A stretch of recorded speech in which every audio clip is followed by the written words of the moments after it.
Hello, everyone. Dr. Vicky here, speaking to you from the Seeds of Transformation Healing Center. It is time for Taroscopes. We're going to be doing the Taroscopes for the sign of Virgo. Sorry, it's right there, Virgo, for the month of June 2024. So I'll talk a little astrology. The month of June is what I would call a Gemini Palooza, and then followed by a Cancer Palooza as well. Gemini is a fellow mercurial sign. It is ruled by Mercury, as is your sign of Virgo. You're both mutable signs, and so there is a changeability in both of you. Of course, Mercury is in its way much more changeable because it's a lot easier to change air than it is to change Earth. But the thing about Virgo is they're always willing to reconsider in an attempt and with the idea that they can improve upon things. Now, we do have a lot of Gemini energy at the beginning of the month. Your ruling planet, Mercury, moves into Gemini. We have the Sun in Gemini. We have Venus in Gemini, and we have Jupiter in Gemini. So for you as a Virgo, this is your 10th house. Especially for the Virgo risings out there. Of course, it does influence the sign of Virgo as well, meaning that all of this information, all of this plethora of information is happening in your 10th house. Your 10th house is your house of career and public standing. And so you will be very busy in your career, most likely. And you'll also be very you'll be very much seen because all the action happens right out there in the open. And Virgo isn't the most show-offy kind of sign. Virgos very often prefer to be in the background doing their work so they don't get bothered by things like fame. But you are going to be, everything is going to be seen this month. And so I know most of my Virgos out there do their due diligence. So you really won't get away with anything, even if you had the compunction to do that, which most Virgos don't, because they realize that they will be, held accountable. Virgo understands that. We also have, let's see, what else is happening. So the beginning of the month, there's a lot of information coming out for you. And then as the month progresses and the sun moves into Cancer, that is your 11th house of friends and associates, new goals, and the like. And so it's a much more social time. And the sun moves into Cancer on the 20th. And right at that time, we have a full moon. Right on the 21st, we have a full moon in the sign of Cancer. And the sign, the sun's in Cancer and the moon is in Capricorn. And so that's the full moon of the month. Full moons are points of awareness, and the axis getting activated is the axis of security with Cancer and Capricorn. But it falls in your 11th and 5th houses. So the questions, illumination around love, and not just romantic love, which is a 5th house thing, but also more impersonal love, friendships, and things like that will become highlighted at this time.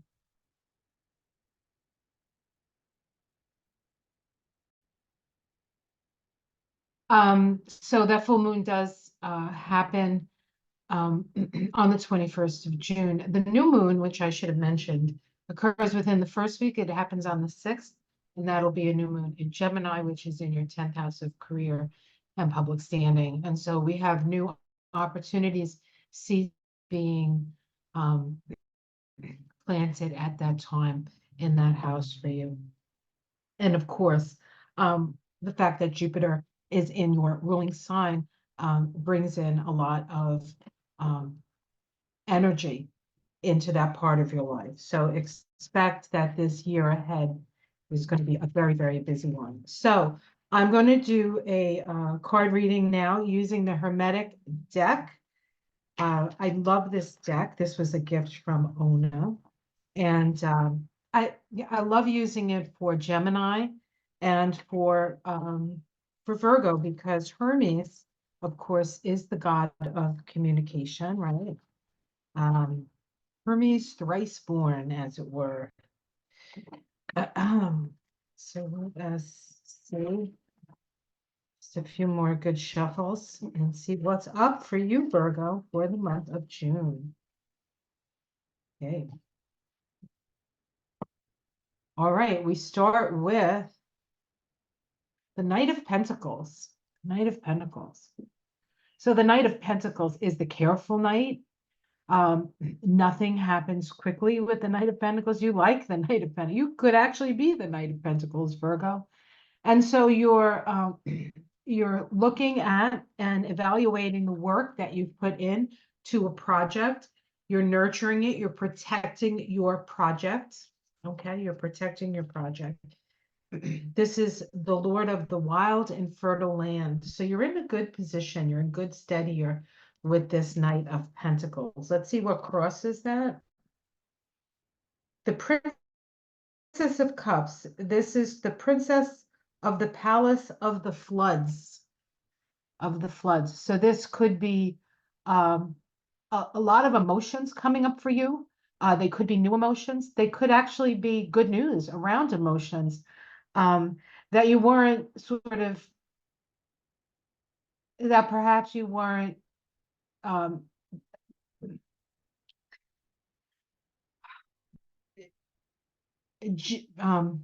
Virgo does, Virgo feels, it's not like you guys don't feel, but emotions, you're a Mercury ruled sign, so emotions are not really your thing. Although, you do have them and you do feel them, but it's not as overwhelming as, like, say, a Cancer or a Pisces or a Scorpio, or even a fire sign who can get all emotionally like verklempt with stuff. So you're Earth, you're practical, and sometimes the feelings get in the way. Um, Usually this is a message of some sort, the princesses are messages, but it is speaking of floods. So there could be a flood of emotions or feelings that come as you're sitting there, dotting your I's, crossing your T's, saying everything is just great here. Look at all the work I did, and now I'm just so good. And then all of a sudden this rush of emotions come in and you're like, oh no, what do I do, right? It could actually be a literal flood. So you are in an area that is either prone to flooding or things like that, there could be some weather incidences with that. At the root is the Ten of Cups, so you're happy, you're pleased as punch, as they say. You're sitting there and everything is looking good. So you're in good stead. Again, this speaks to good stead. Let's see what's in the past. We have the Ten of Pentacles, so the Lord of Wealth. So, and it's Mercury and Virgo, look at that. And so you have been working really hard, and the resources that you have are well-earned resources. So you have done your due diligence, and to a certain extent, things seem to be coming up. You're finally getting your due. You're finally getting your sense of, wow, that was a lot of hard work, and maybe that's the emotion. Maybe it's like it's over. Oh my God, I can't believe it's over. I moved through that and I made it. And that could be the rush of emotions that you feel. And they could be good emotions, so it's not necessarily a negative emotion. In the sky, we have the Magician. So this speaks to that you are the captain of your own ship. You can decide what you want to do next. You are in charge here. You are in charge. The immediate, okay, the immediate future, or really the card for the month, is the Lover's card. And so you're going to have some choices to make. This is a Gemini card. Remember all that Gemini energy right at the very beginning of the month.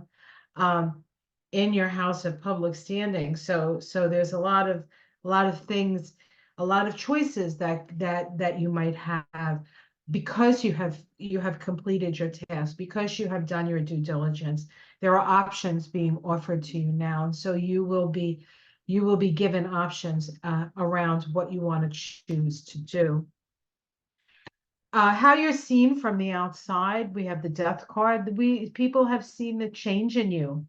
You know, oftentimes Virgo takes the subordinate role, right? They like to help. They don't want to be in the front and center. They'd rather do their work behind the scenes and the like. And so, but perhaps there's been a change in you where you have taken control. Instead of working for somebody else, you're working for yourself, whether that's actually working or just the idea of doing stuff that benefits you, because you're always doing stuff that benefits other people, sometimes to your own detriment. Your domestic situation has some stress in it. There's a lot of anxiety here. Maybe it's even the anxiety around the next choices that you make. It is possible because things worked out so well, even though it was difficult, that you're like, oh no, oh my goodness, what am I going to choose now? This card speaks to Mars in Gemini. Now, Mars is not going to, I don't believe Mars is in Gemini this month.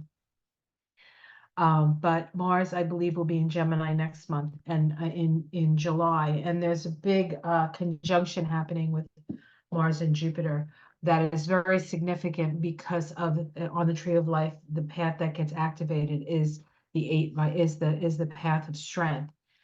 And so this is a highlight. Next month is going to be a big highlight for the 8 vibration, the strength card, that as you sow, so shall you reap. We do have a lot of karma and things getting balanced.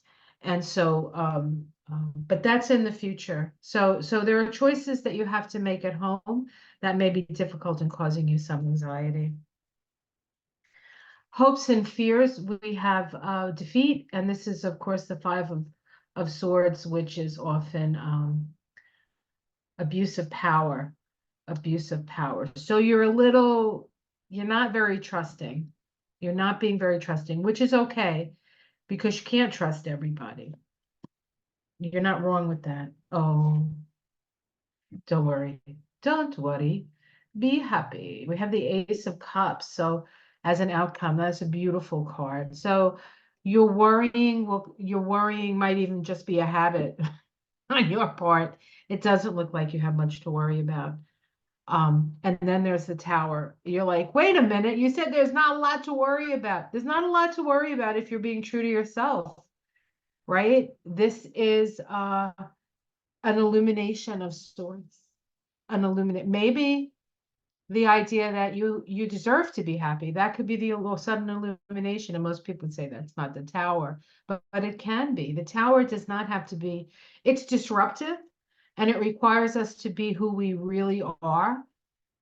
You've had some practice in being who you really are. So I wouldn't worry too much. Let's see what's underneath it. We have the 2 of Cups, which is love and sharing and balance.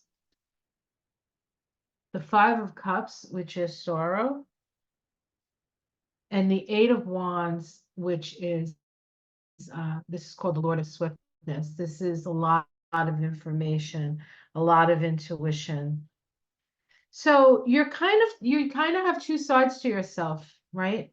And of course, with all this Gemini energy, who wouldn't say that you have 2 sides to yourself? So there is this sense of, I believe, with the choices that you have to make that are being offered to you, you worry that it's exactly what you want, or is it something that's going to disrupt everything? Like, sometimes when things are going well, we don't want to make another choice because things are going well. All right, but I wouldn't worry too much. I feel as though, I almost feel like you'll be happy that there's a Tower moment, and it may not be your Tower moment that you're happy about. So just saying. All right, let us, I'm going to pull a rune also, see what the runes say. And then I'm going to be picking a angel and ancestor oracle card. All right. It's a bag of runes.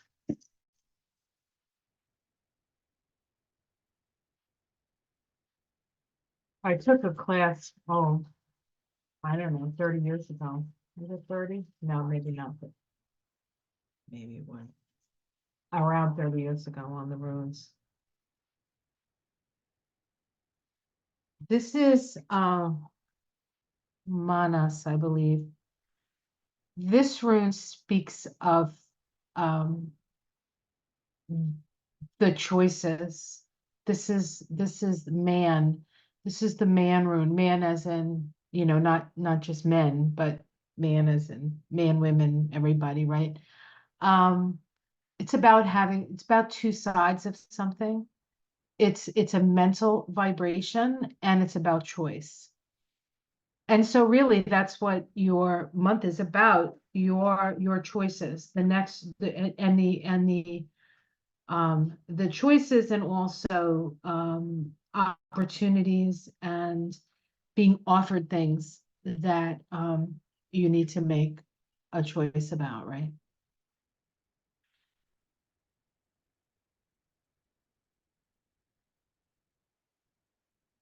What's coming to me is that build on the breakthrough.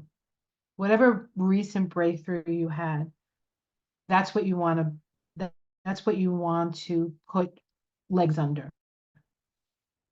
So allow that to guide your choices.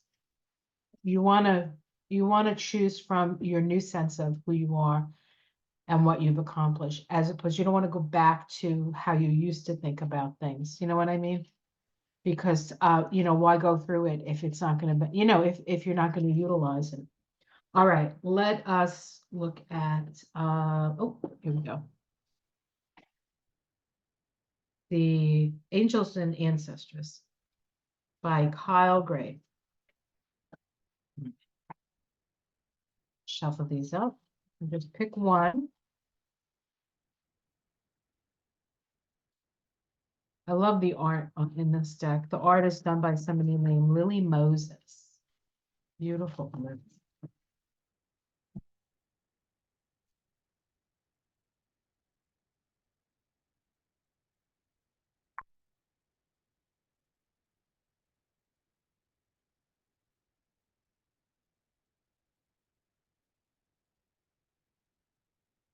Autumn, release the old and rest. Release the old and rest. Okay, let's see what it says.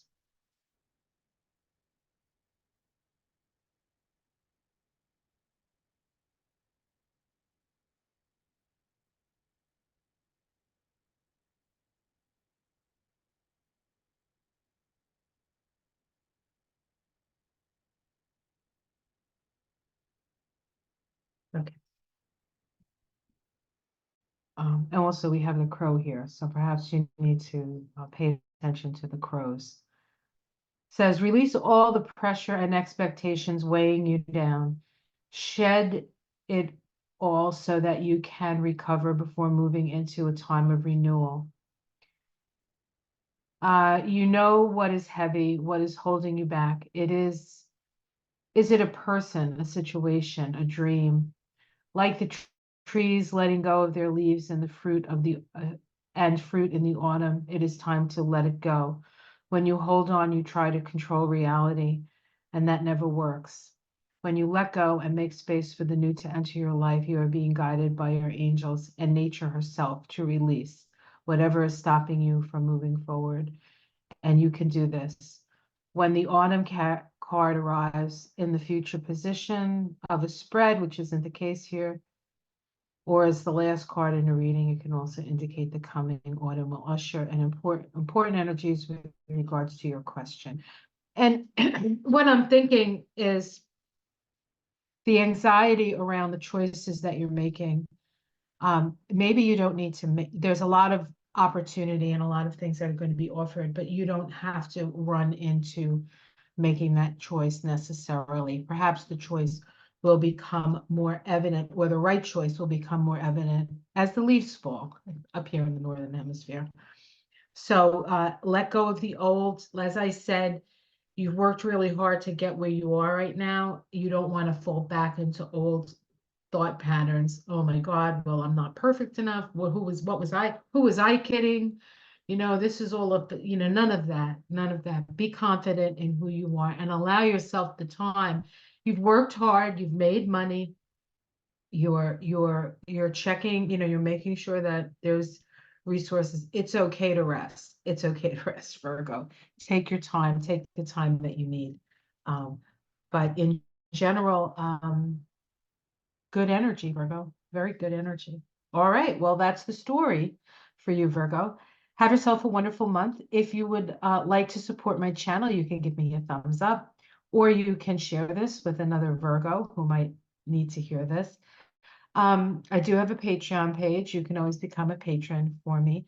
Although I have to say, I don't have the Patreon page is really a way for you to support me, a little extra support that is always gratefully accepted. I am starting a introduction to the Kabbalah. That's going to start in June, I think. And I'll put a link down below. So if you want to, or you can email me and tell me you're interested in that. But there'll be a link below to check that out. I'm also starting a class on transits. That's going to start on the 27th of May. That's a Monday. It's a 6-week class. It goes on consecutive Mondays. All classes are recorded, so even if you don't, if you can't make all the classes, you will get all the classes. And this is for people who have a general working knowledge of astrology. You do not have to be an expert in any way, shape, or form, but you do have to kind of be familiar with the signs and the planets. The aspects a little bit, not quite as much in the houses would be. So if you want to brush up on that and join our class, the link is below for that. All right, guys, have yourself a great month. I'll see you again in July, and you've done good. So enjoy it. Take care, everyone. Namaste.